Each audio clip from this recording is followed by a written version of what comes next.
Alright, so we're back with the hour-long finale for Demon Slayer, the Swordsmith Village arc. And, man, I'm just gonna go ahead and start off from the very beginning. This episode was amazing. It was great. It was a fantastic finale for this arc, with twists and turns and explaining more about the demons and why they exist and why Muzan decides to create more demons. But like the main thing that really got to me in the episode was just like how emotional it got me. And obviously we continue back where we left off from last week, and it's basically just it's Genya, Tanjiro, and Nezuko trying to take down Hantengu, one of the Upper Moon demons, and he just doesn't ever want to fucking die, dude. Like the entire time, like they cut off the body, or no, they cut the one, like the wood dragon thing that Hantengu was hiding in. They cut it open, and then the small version of him starts running the fuck away.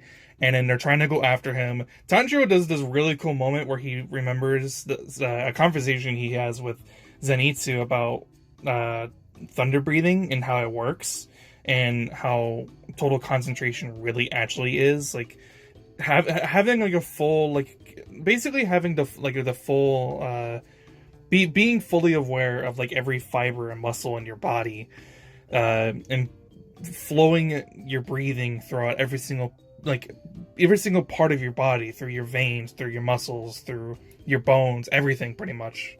That's like true concentration breathing. And basically what thunder breathing is that you're just putting it mostly into your legs. Tanjiro does the exact same thing other than this episode, and it gives him a speed boost. But then Hantengu just doesn't ever want to die, like I said, so suddenly the super small version of him starts getting bigger, and that then is now a new emotion demon. It looks exactly like him, but now it's like fully grown, where the emotion kanji on his tongue now reads resentment, whereas Hantengu's original body said fear. And then of course we obviously get to see more backstory about Hantengu, and his life literally flashes before his eyes. And I kind of want to point out something really quick, just before we continue on. I find it really funny that people like to meme Demon Slayer in regards to when they have a flashback towards the demon in context of the situation, and they try to make the demon look sympathetic. And I've always been like really annoyed by those type of videos and people who try to meme that, because they're not trying to get you to feel sympathy for those demons and for those characters. They're just trying to make you understand why they're in the predicament that they are in the first place. And that's how it was with Gyutaro and his sister, Daki, I think her name was. They weren't trying to make you feel sympathetic for those characters, although you might feel sympathy because they went through such hardships in their lives, and naturally anybody with, empathy is going to feel sympathetic towards these characters, especially because they were so young and because they were children. But they weren't trying to gain your sympathy. They were just trying to make you understand what drove them down this darker path and why they eventually ended up becoming a demon in the first place.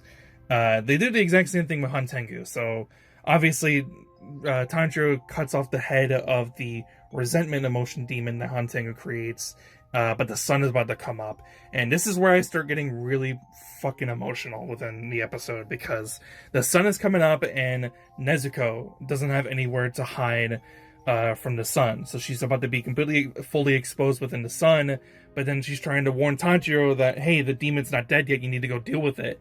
And so the whole entire time, the sun starts coming up and everything, and Tanjiro's trying to have to make this decision. Does he go after the demon and save these villagers from being devoured, so that way this Upper Moon demon can escape for another day, and we'll never be able to get rid of it, potentially, because it might not ever decide to ever come out and attack any of the Hashira ever again, because it's too much of a risk? Or does he save his sister, the only family that he has left? Tanjiro has to make a decision in this situation. He doesn't know what to do. He doesn't know what he has to do in the situation. So Nezuko ends up making the decision for him, and she sacrifices herself to the sun so that way he can go take down the Upper Moon and save the village and save future victims from potentially being devoured and eaten by Hantengu.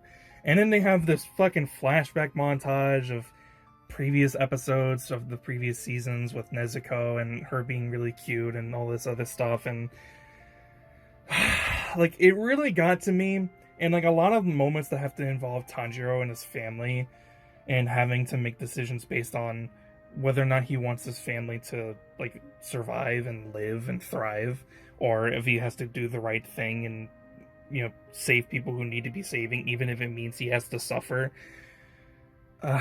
It really resonated with me on a personal, on really personally, and watching the montage of all of these moments that he had with his sister, even like after she had turned into a demon, it got really emotional for me. I started like, I was getting really fucking worried, bro. Like, I was starting to get really worried that Nezuko was going to die. Like, were they actually going to like kill off Nezuko? But I wasn't really sure because the author could have decided to do anything at this point. I wouldn't have been surprised or whatever the fuck, right? I was like worried about Nezuko's safety. I'm like starting to fucking tear up and shit. Uh, so Tanjiro goes for the kill. He slices off he actually slices like the resentment demon's body in like half or whatever.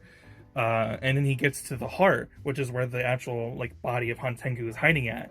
And then he goes for the head slice, and that's when he starts flashing before his eyes, and we see what happened to Hantengu and what led him towards eventually ended up becoming a demon and becoming one of the upper moons for Muzan Kibutsuchi. And it's whatever, right?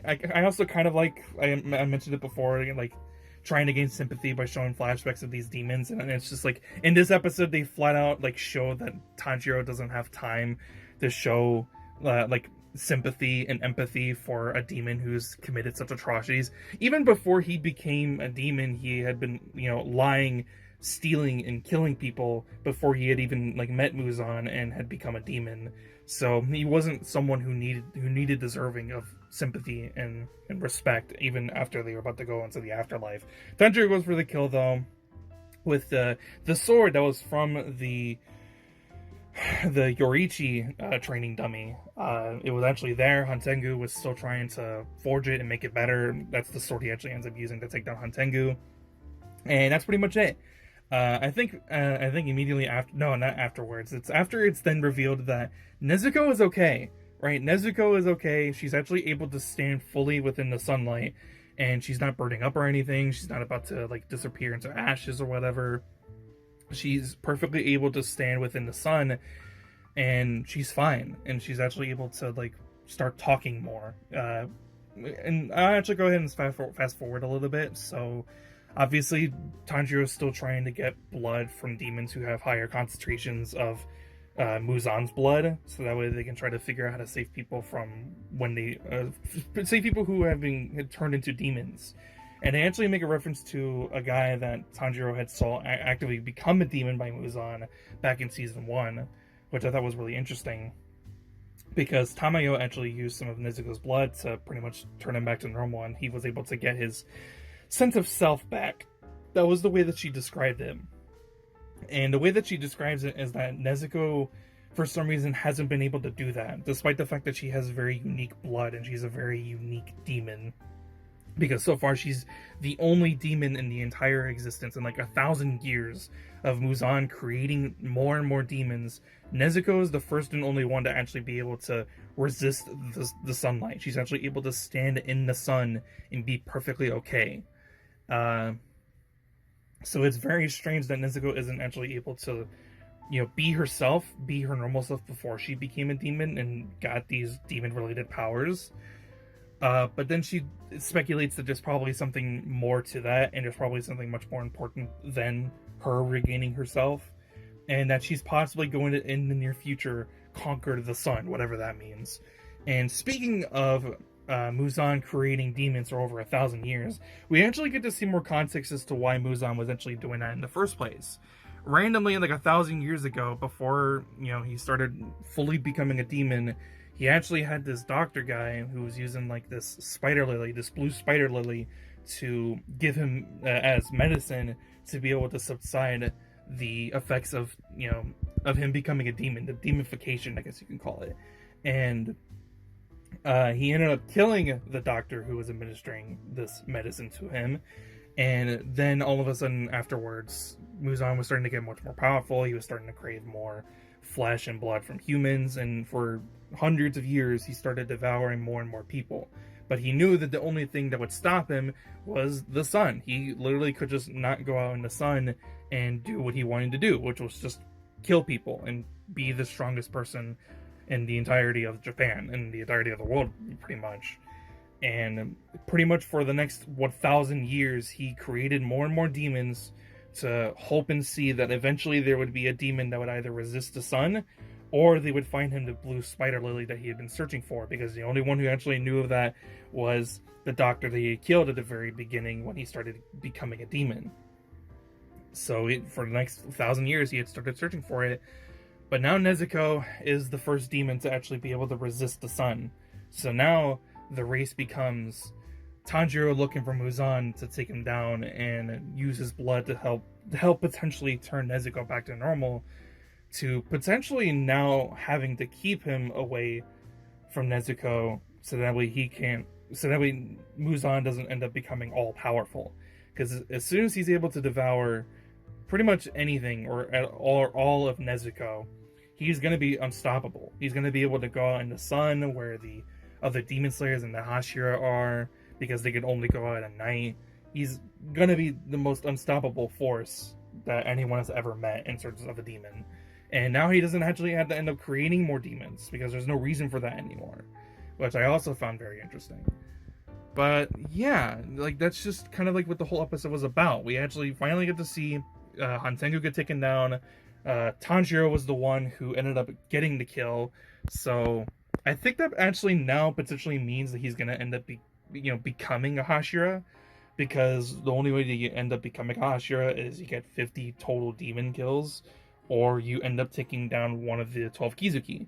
And Tanjiro ended up taking down the 4th upper moon. So he's probably going to end up becoming a Hashira, if that's something that he wants to do, of course. Muzan's now goal is to go after Nezuko so that he can devour her and potentially become resistant to the sun like she currently is right now. And pretty much other than that, everyone's okay, right? Whether or not Tanjiro is going to end up using that new sword that he got within the episode, which potentially belonged to Yoriichi, is still up in the air. I actually have no idea if he's going to end up using that, or if he's going to end up using his other black sword that turned red by using the mixture of Nezuko's blood demon art or not. I have no idea. It's really interesting. I really like this episode, though. It was a really good finale. And like I said, it got me really super fucking emotional, and I wasn't expecting that to actually end up happening, but it was a good way to end off the Swordsmith Village arc, though. I really enjoyed it. It kind of sucks, again, like how it was for the Entertainment District arc, that Demon Slayer is going to have to, go on hiatus for a little bit until it eventually ends up coming back with the next arc. But whenever that is, obviously, I'll be back and I'll be talking about it, and we'll go ahead and see how they're going to end up adapting it for the anime. I'm really interested to see what ends up happening next in the story. Obviously, I could just read the manga, but I don't fucking care. Anyways, that's pretty much it for the video, though. I really enjoyed it. The episode was spectacular. It was an hour long. Everything about the episode was great. The animation, the emotion, the action, everything about it was great. And all of our characters didn't die, which is a miracle. I expected maybe one of them to end up dying. Obviously, I kind of thought Nezuko maybe was going to, but no, she's fine. Yeah, I really enjoyed it. I'm really glad that I saw this. It was ironic that this happened on Father's Day, by the way. Happy Father's Day to the fathers out there. Yeah, that's it, though. I'm gonna stop rambling, because if I do, I'm gonna be here all day. If you liked the video, though, be sure to leave a like, and if you want to see more, please be sure to subscribe. I'll see you guys next one. I hope you guys have a fantastic day and a fantastic Father's Day. I'm out. Peace.